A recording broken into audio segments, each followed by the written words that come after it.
чорабиниҳои наврӯзи байналмилалӣ дар ҷамоату деҳотҳои шаҳру ноҳияҳои вилояти суғд бо тантана идома дорад. сокинони маҳаллаи нурафшони ҷамоати деҳоти унҷаи ноҳия Бобоҷон Ғафуров ин ҷашни аҷдодиро бораи анъанаҳои миллӣ таҷлил намуданд. пиру барнои маҳалла дар макони баргузории чорабинии наврӯзӣ ҷамъ омада ҳама сарҷамъ буданд ва шукронаи тинҷиву осоиштаи кишвари азизамон Тоҷикистон мекарданд. ин ид ваҳдати якҷоягии ҳамаи аҳли маҳалла, аҳли деҳотро ба ҳам сарҷамъ мекунад ва хурсанд аз он ҳастам, ки имрӯз дар фазои озод, фазои истиқлолият, ки бо роҳбарии ҷаноби олии президенти ҷумҳурии Тоҷикистон Эмомалӣ Раҳмон сурат мегирад, бисёр шоду мамнунам. дар рафти чорабинӣ ба чанд нафар сокинони маҳалла, ки дар ободонии кӯчаҳо, шинондани дарахтони ҳамеша сабзу ороиши тарбияи насли наврасу ҷавон дар рӯҳияи ватандӯстиву хештаншиносӣ саҳми бештар гузоштанд, сипоснома ва тӯҳфаҳо тақдим намуданд.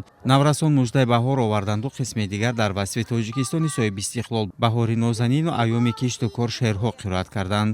занону модарони маҳалла чун анъанаи наврӯзӣ сумалаку чалпак ва хӯрокҳои миллӣ омода карданд. барои наврасони маҳаллаи нурафшон бозиҳои варзишӣ ташкил карда шуд, ки ҳадаф тарғиби анъанаҳои миллии наврӯзӣ ва ҷалби онҳо ба тарзи ҳаёти солим буд.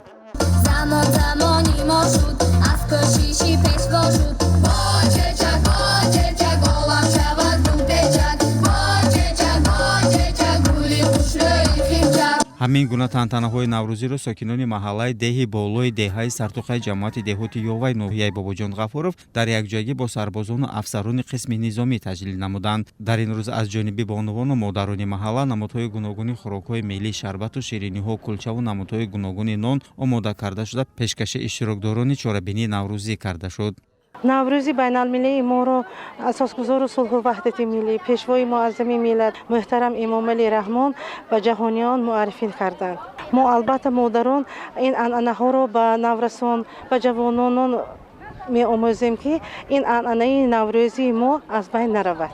ҳамаи модарони мо онче ки барои хурсандии хӯрокҳои миллӣ ва монанди самбуса, кулчаҳо, қатламаҳо, ҳамаи хӯрокҳои миллиро тайёр намуда ба дастархони идона гузоштем.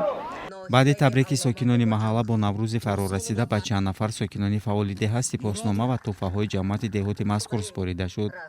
мо таслим гирифтем, ки бо сарбозону афсарон наврӯзро гузаронем.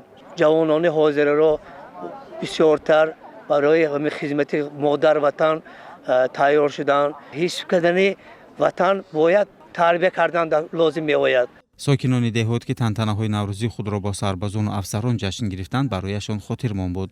ман ҳамчун хизматчии ҳарбӣ хизмати модари ватанро пеш мебарам ва ҳамаи ҷавонони миллати худамонро ба хизмати модари ватан даъват мекунам. мо хурсандем, ки наврӯзро бо аҳолии ҳамин минтақа бо анъанаҳои миллӣ ҷашн мегирем. дар идомаи тантанаҳои наврӯзӣ сокинони деҳаи сартухаи ҷамоати деҳоти ёва барномаи фарҳангӣ бо иштироки ҳунармандон баргузор гардид. Қудратло Раҳматуллоев, Далер Алишерзода, Бузургмир Шоҳмаликов. ахбор.